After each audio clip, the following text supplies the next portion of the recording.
Yana bir tiniq holatdagi Nexia 3 yonidamiz.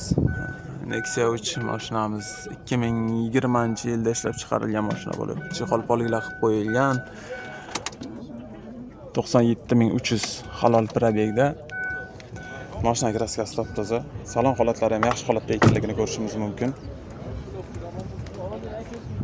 3-paketli metan bilan jihozlangan, motoriga kulish tegmagan deyilyapti.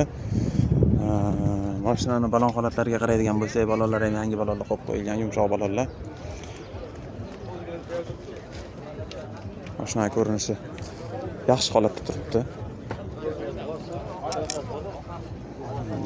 Demak, metan balonlarni ko'rishimiz mumkin, yaxshi holatda. Bir kurubga yetmagan. Probegi 2020-yilda ishlab chiqarilgan, 3-paketli metan bilan jihozlangan. Ushbu Nexia 3 avtomashinasini akalarimiz 100 million so'm bo'lsa berar ekanlar bizning kanalimizga obunachilar uchun. Kimga qiziq bo'lsa aloqaga chiqib bosamiz.